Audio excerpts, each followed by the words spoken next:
खूप लोकांनी विचारलं BCCL म्हणजेच Bharat coking coal limited IPO आहे की OFS म्हणजे offer for sale. Let me clear the confusion. सर्वात आधी एक गोष्ट समजून घेऊया. स्टॉक मार्केटमध्ये कंपन्या सार्वजनिक पैसे उभारण्यासाठी दोन मार्ग वापरतात. एक म्हणजे IPO इनिशियल पब्लिक ऑफरिंग.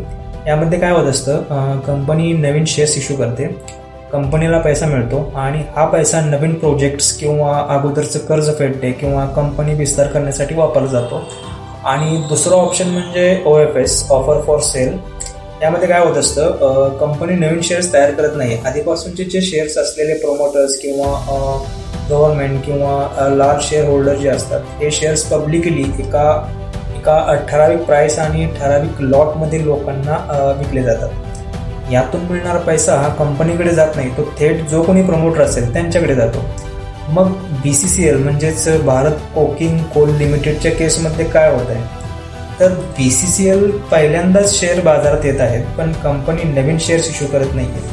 इथे एक गोष्ट लक्षात घ्यायची की BCCLची जी पॅरेंट कंपनी कोल इंडियाकडे BCCLचे जे शेअर्स आहेत ते शेअर्स 9 जानेवारीपासून ते 13 जानेवारीपर्यंत पब्लिकली विक्रीसाठी अवेलेबल असणार आहेत. मग प्रश्न असा की लोक याला IPO का म्हणतात, कारण साध्या भाषेत पाहायचं झालं तर जोपर्यंत कंपनी बाजारात लिस्ट होत नाही तोपर्यंत लोक त्याला IPOच म्हणतात. पण टेक्निकली पाहिलं तर BCCL हा IPOच्या नावाखाली होणारा ऑफर फॉर सेल आहे. म्हणजे कंपनी मार्केटमध्ये NSE आणि BSE वरती लिस्ट होणार आहे का, तर नक्कीच होणार आहे. पण इथे BCCL नवीन पैसा उभारत नाही, BCCLच्या अकाउंटलाही पैसा जाणार नाही. त्यामुळे कंपनी एक्सपॅन्शन किंवा डेप्ट रिडक्शन वगैरे या काही गोष्टी यामध्ये होणार नाही आहेत. शेवटी एवढंच सांगायचं आहे की BCCLचं ऑफर खरं तर OFS आहे. कंपनी नवीन शेअर्स आणत नाही आणि IPO मधून तिला पैसाही मिळणार नाही.